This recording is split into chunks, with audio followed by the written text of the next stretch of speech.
सद्गुरु श्री ब्रह्म चैतन्य महाराज गोंदवलेकर, इनका प्रवचन 4 मार्च। गृहस्थी का स्वरूप ध्यान में रखकर नामस्मरण करें। अपना जीवन कितना अस्थिर है, ये लड़ाई के जमाने में अच्छी तरह से ध्यान में आ जाता है। ऐसी स्थिति में घबराना नहीं चाहिए। चिंता न करते हुए शांति से भगवान का नाम लेते हुए कर्तव्य कर्म करें। चिंता करने के लिए कोई कारण आवश्यक नहीं होता, क्योंकि चिंता अपने मन में ही होती है। यदि आप चिंता करना ही चाहेंगे तो एक भी बात ऐसी नहीं जिसकी आप चिंता नहीं करेंगे। चिंता के कारण मानसिक और शारीरिक पीड़ा होती है। जिसे कोई चिंता नहीं, उसने मानो भगवान को ही अपना लिया है। भगवान पर पूरा भरोसा छोड़कर तुम चिंता करना एकदम छोड़ दो।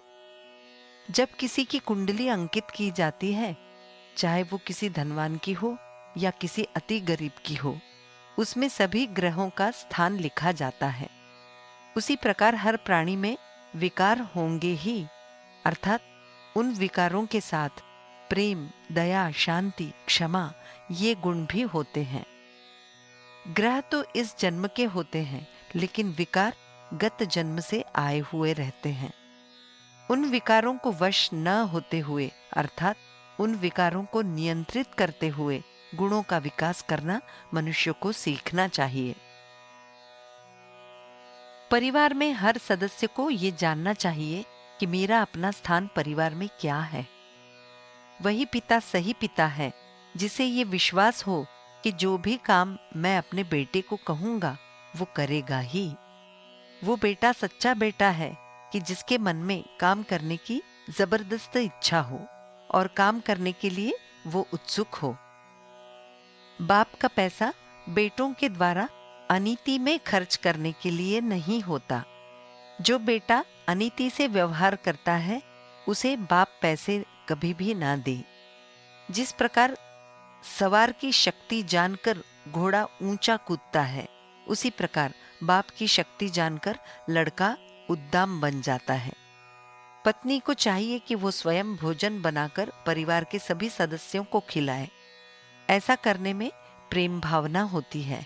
हर नारी को परिवार में कुछ न कुछ काम होता ही है। विवाह में अनेक बंधन होते हैं, क्योंकि वो अत्यंत पवित्र बात है।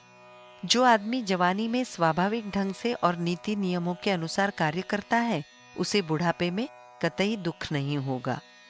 जिसने वर्तमान क्षण में ही निष्पाप शुद्ध व्यवहार करने का निश्चय किया, उसका पिछले जन्म का सारा पाप मिट जाता है।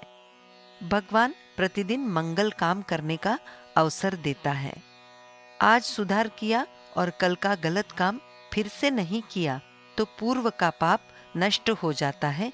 इसी को अवसर कहते हैं। जो समझदार है उसे स्वयं समझकर, और जो अनाड़ी है उसे श्रद्धा से बंधनों का पालन करना चाहिए। जानकी जीवन स्मरण जय जय राम।